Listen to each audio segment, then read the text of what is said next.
Water in nature is in constant transformation.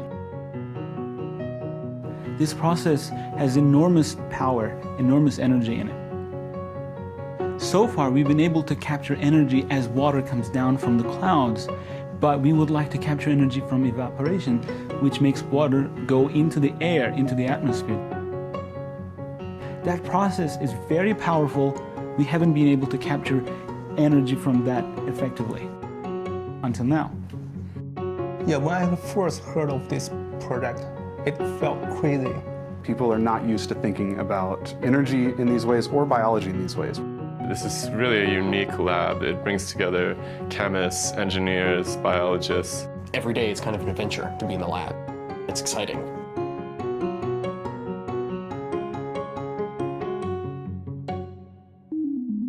When I met Oscar, he told me about this property he discovered in spores, even though they're known for being just dormant, staying-put biological species. Bacterial spores typically exist in dry places.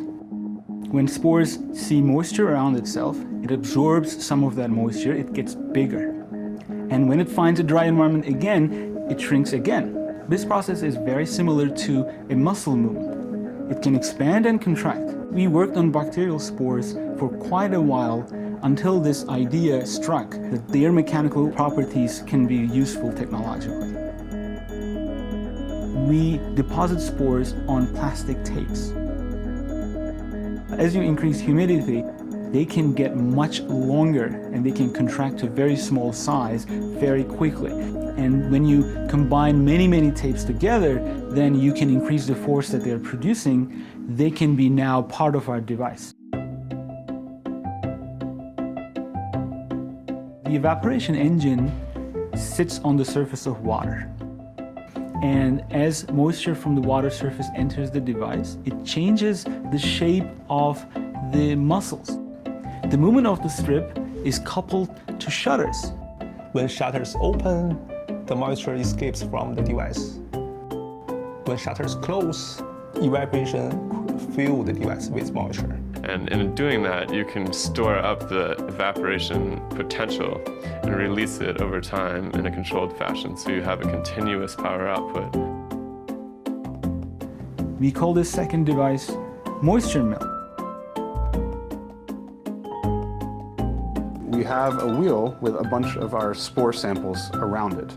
And half of our wheel is placed into a humid environment and half of it into a dry environment. Because our spores are expanding when humidity is high and contracting when humidity is low, that means you have a very tiny mass imbalance on the wheel, which causes it to push forward for as long as the humidity is high in one half and low in the other half. Once you have a rotating device, you can use it for many interesting applications. You can maybe create a car.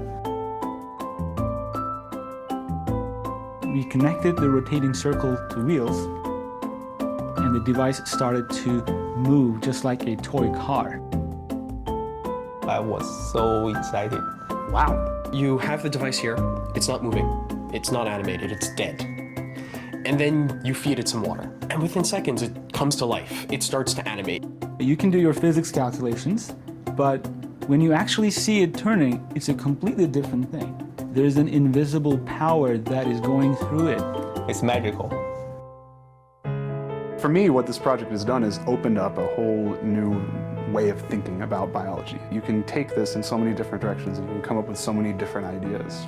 We imagine this technology could be extended to off-the-grid applications away from society where one might not have access to the typical electrical infrastructure. It can integrate into products. You can have sportwear that will dynamically respond to if you're sweating or not. We can make a robot move its arms based on a pool of water that's standing above. Prosthetics. Batteries. You can connect it to a generator. Evaporation is so special because it is everywhere. We have 70% of the Earth's surface covered in water, and every single surface is evaporating away into the air. Our technology can also save lots of water because when we put device on the top of water, it will slow down the evaporation rate. Our energy future is not certain. Our water future is not certain. Evaporation can nicely solve these two problems at once. Evaporation can save water and produce power at the same time.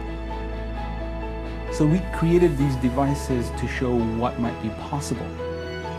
but we certainly hope that it can inspire others to develop completely different technologies, completely different applications that we couldn't imagine, and it could be a killer application somewhere else. That would be really exciting.